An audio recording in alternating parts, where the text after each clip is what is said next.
pastry. Thanks.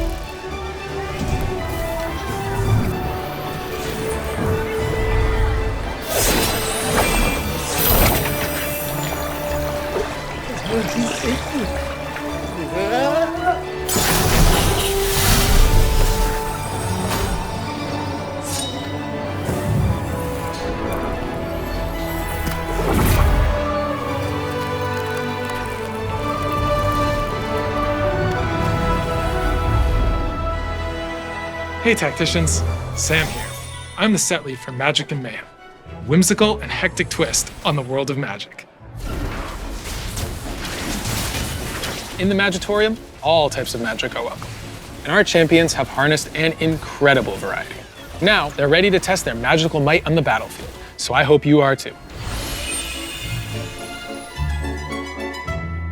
In Magic and Mayhem, specialize in whatever form of magic tickles your fancy.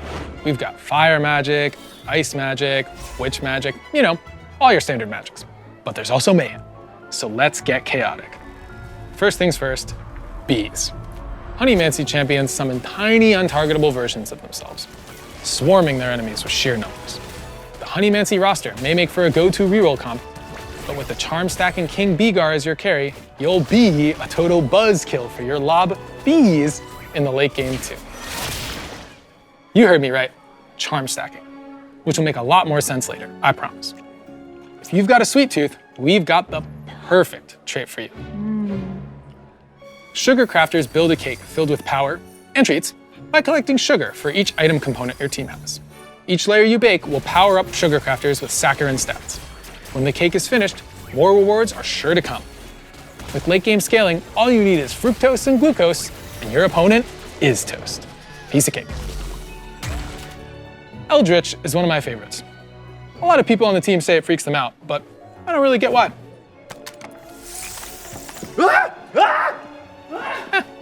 Anyway, this trait summons cuddly friends. And if you hit 9 Eldritch, the biggest, cuddliest friend of all comes to scout your board. Briar will make her TFT debut as the 5-cost for Eldritch, and she's hungry as ever for friendship and blood. Satiate her hunger with your player health, and you'll grant her HP. Plus, she'll deal more damage the lower your tactician health is. Win-win. We're also welcoming Smolder to the Convergence for the first time as the 5-cost for our Dragon trait. This little 80 carry will fly around the battlefield, attacking the nearest enemy and dropping fireballs from above. Dragon will also bring back Shyvana as a shapeshifter and Namzi from Dragonlance as a 1-cost with a fiery sneeze. Dragon's attacks and abilities burn inward, and if you can field all 3 of them, the power of their fiery friendship will upgrade all of their abilities. Then there's Witchcraft, whose units curse enemies with their abilities, making them lose a portion of their max health, take extra damage from witches, and eventually transform them into frogs. The 5-cost Queen of Witchcraft is also Queen of the Bats. Morgana sends out bats that seek nearby enemies, dealing extra damage if those enemies are low health. When her pretties kill an enemy, they have a chance to abduct it, granting a 1-star copy or one of their item components. Let the bat napping begin. I think we have time for a couple more spoilers. The Chrono trait starts a countdown, sped up each time a Chrono champion casts. Once the countdown completes, your team will restore a portion of their health. But at later breakpoints, the trait has the power to stop time for non-Chrono units, or even Chrono break all your units back to max health.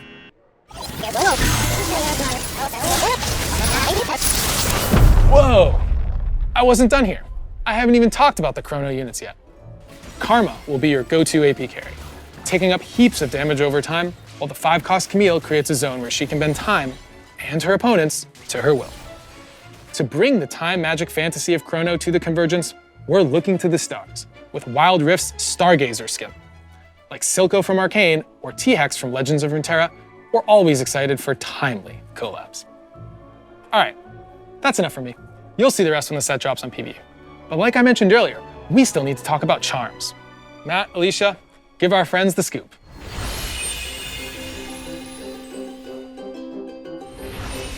Hey Tacticians, I'm Matt Dunn, the game designer behind this set's mechanic, Charms. I'm here with Alicia Loring, who helped us make Charms a reality in-game. Charmed to meet you. I'm Alicia, the UX lead for TFT. Charms are magical abilities that you can purchase from the shop once per round from anywhere from 20-ish gold to completely free. They do a whole host of wild and wacky things, but their power is tied to the cost and the stage to become available. You'll only be able to buy one per round, despite seeing multiple if you roll enough, so you'll want to pick the one that's most useful to you at any given moment.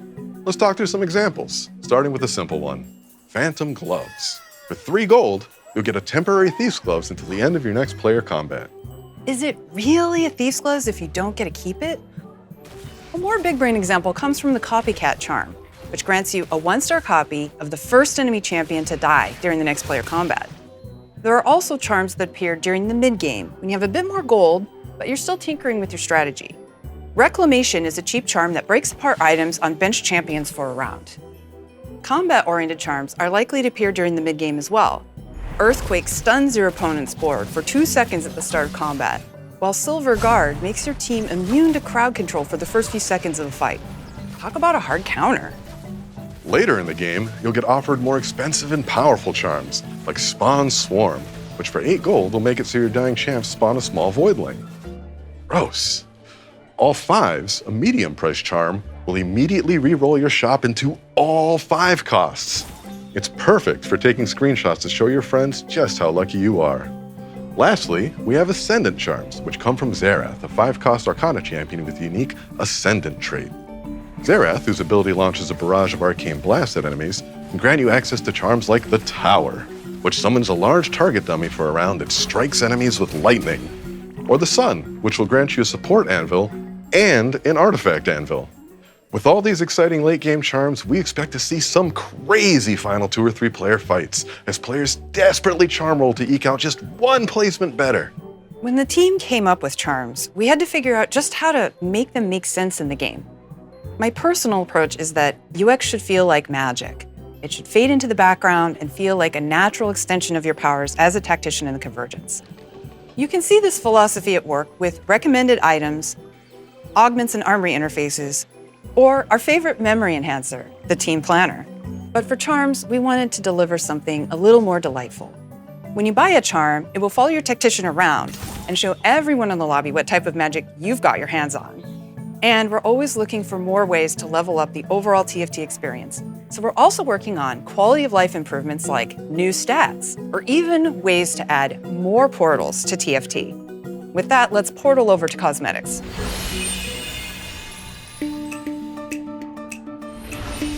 Hi everyone, I'm Theo, producer on TFT's cosmetics team, and we have a ton of new content for Magic and Mayhem to share with you. This is our biggest Chibi drop yet, and we're starting with a little shock and awe. Chibi Misfortune and Chibi Battle Bunny Misfortune hit the Convergence at the start of the set, just a few hours into patch 14.15. Like and subscribe. Looking for something a bit edgier? How about the Shadow Clone Assassin Gone Galactic? Chibi Galaxy Slayer Z brings a finisher that will leave your opponent gray screen alongside an entire planet in the process. Then, in the spirit of buttery, flaky goodness, Prestige Chibi Cafe Cuties Gwen will make her debut. She'll release with a widescreen splash art, a new precedent for our Prestige tier content. She'll also have her own finisher, full of cute poses that will show you just what she's cooking. Spoiler alert, it's you. For those of you who want the full cafe experience, we're eager to serve. Or at least, these hardworking cafe bunnies are. They putter around the arena, serving croissants and sweeping up spills. But if you start sweeping the floor with your opponents, they'll swap their broomsticks for glow sticks and become your own personal cheering squad. Get a win streak going and, well, this happens. Lastly, a collaboration with an NA content creator who you probably know from his bootcamp. If you need another hint, check out this boom. The Bootcamp Boom will be available for all BoxBox Bootcamp and community participants for free during the bootcamp, and will be later added to the rotational shop for everyone to get in on the cubicle cardboard action. That's it for cosmetics for now. There'll be a few more new tacticians and of course, a new pass, but you'll have to wait till later to check those out. For now, let's see what the rest of the team is cooking up.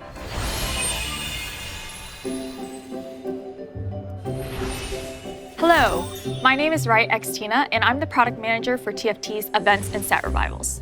Before I reveal what we have in store for you today, I want to share some insights on our first set revival, Galaxies.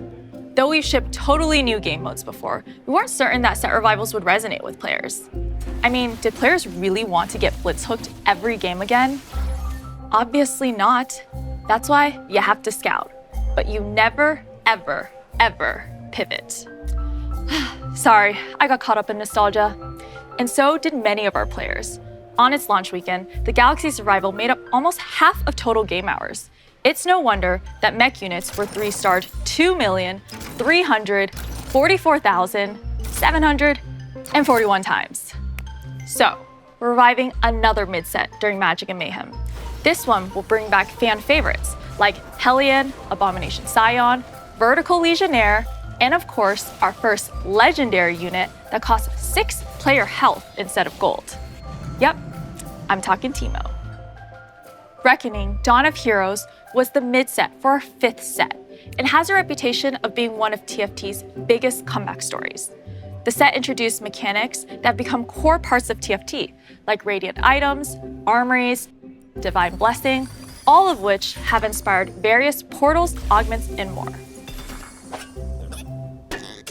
We're adding a few updates, some of which are certain to surprise even our most dedicated Reckoning players. But we're not stopping at in-game updates. We heard that players wanted more, and this time, we'll also be adding progression outside of the game that will be specifically for the revival. The Dawn of Heroes revival will be out for 3 patches, starting patch 14.19, just a few patches into Magic and Mayhem. Okay, I've got to wrap this up, but expect more information after Magic and Mayhem goes live.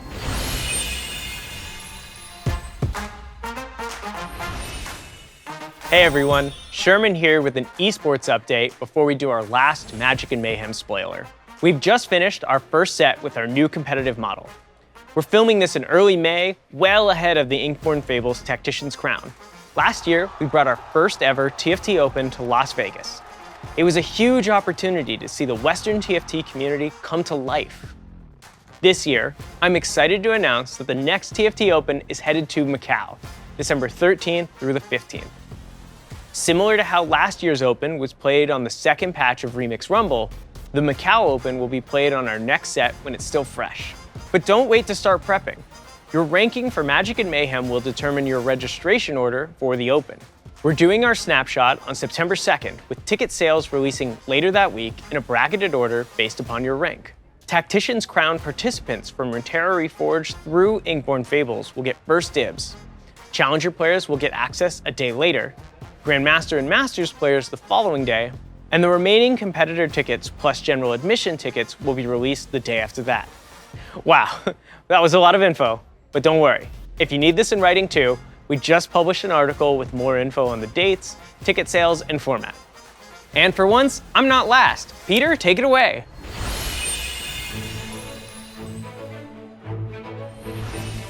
Hello everyone, Peter Whalen here. The last time we checked in, Mort and I shared our new 3-set-a-year model. You all have been super excited about this, and it's awesome that we're now living in this world. With 3 sets a year, we have 3 pods working on a longer timeline to deliver higher quality content. At this point, we've learned a lot about what good looks like, from mechanics to traits, all the way to thematics. We're committed to investing in the stuff that makes each set feel special, like fun and unique portals, augments, and evergreen systems like items. Shout out to the 20 new artifacts released earlier in Inkborn Fables. We're also focused on the first 10 to 30 hours of a TFT player's experience. Learning the ropes of a deep, strategic, and fast-paced game is incredibly rewarding, but it shouldn't feel demoralizing. We're not quite ready to share just how we're looking to better this experience, but we can assure you that not only will this be good for new players, but also for you, our current players. Just think about how much easier it could be to get your friends into TFT and help your double up climb. We've come a long way from summoners flooding the entire board with particle effects, or Ash accidentally firing a crystal arrow into a board far, far away. And with that, thank you so much for being a part of the TFT journey. TFT would not be the same without you, because together, we are TFT, and our future is bright. Oh, and before I forget, I think it's time to let the cat owner out of the bag.